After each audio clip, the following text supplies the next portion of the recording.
இங்க இறந்து போற நிலைமையில இருக்கக்கூடிய நம்மளுடைய மைண்டை ஒரு பாடியில இருந்து இன்னொரு பாடிக்கு டிரான்ஸ்ஃபர் பண்றதுக்காக சயின்டிஸ்ட் ஒரு மிஷின் ஒண்ணு கண்டுபிடிச்சிருக்காங்க. பட் இது ரொம்பவே எக்ஸ்பென்சிவான ஒண்ணா இருக்கு. சோ இதனால பில்லியனர்ஸ் மட்டும்தான் இந்த ஒரு டிரான்ஸ்ஃபர்மேஷனுக்கு அழைக்க படுறாங்க.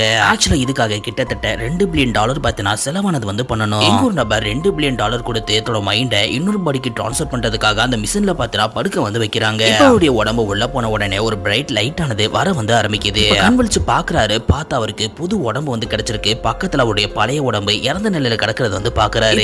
புதுசா பிறந்த மாதிரி அவருக்கு ஃபீல் ஆகவும் செய்யுது. ஆக்சுவலா அந்த ஒரு நபர் பார்த்தா அந்த உலகத்துடைய ரிச்சஸ்ட் பில்லியனரா இருப்பாரு. ஒரு நாள் இவருக்கு ரொம்பவே டேஞ்சரான ஒரு டிசீஸ் ஆனது வரவும் இன்னும் 2 மாசம் தான் நீங்க உயிரோட இருப்பீங்கன்னு டாக்டர்ஸ் சொல்லிடுறாங்க. அது கேட்டதுமே இவருக்கு சுத்தமா சாகிறதுக்கு மனசு வரல. ஆக்சுவலா தன்னோட வாழ்நாள் முழுக்க பணம் சம்பாதிக்கிறது இவருடைய வாழ்க்கையானது பார்த்தா போக செஞ்சிருக்கு. இதனால தன்னோட வாழ்க்கையில எந்த ஒரு என்ஜாய்மெண்ட்டுமே அவர் பார்த்தது கிடையாது. இந்த ஒரு நிலைமையில தான் அவர் இந்த ஒரு கம்பெனி போய் பார்த்தா பார்க்க செய்யறாரு. அவங்க அவங்களுடைய மைண்ட் இந்த ஒரு புது பாடிக்கு நாங்க டிரான்ஸ்ஃபர் பண்ணின்னு சொல்லிட்டு அந்த உடம்பு காமிக்கிறாங்க. அதுக்கு சரின்னு சொல்லிடுறாரு. அதுக்கு அந்த கம்பெனி பார்த்தா நீங்க $2 பில்லியன் பே பண்ணணும் சொல்லிடுறாங்க. இவர் ரெஸ்டாரண்ட்ல உட்காந்து சாப்பிட்டு இருக்கும் போதே சடனா பார்த்தா மயங்கி கீழே விழுந்துறாரு. அதுக்கப்புறமா இப்ப கண் விழிச்சு பாக்குறாரு. பார்த்து அந்த மிஷின்ல வர படுக்க வச்சிருக்காங்க. அதுக்கப்புறமா தான் எவருடைய மைண்டான பார்த்தா அந்த புது பாடிக்கு டிரான்ஸ்ஃபர் பண்ணிருப்பாங்க. அப்படி டிரான்ஸ்ஃபர் ஆனதுக்கு அப்புறமா அந்த கம்பெனி பார்த்தா உங்களுடைய புது பாடியை நீங்க பிளெக்சிபிளா வச்சுக்கிறதுக்காக டெய்லி எக்ஸசைஸ் பண்ணணும் சொல்லிடுறாங்க.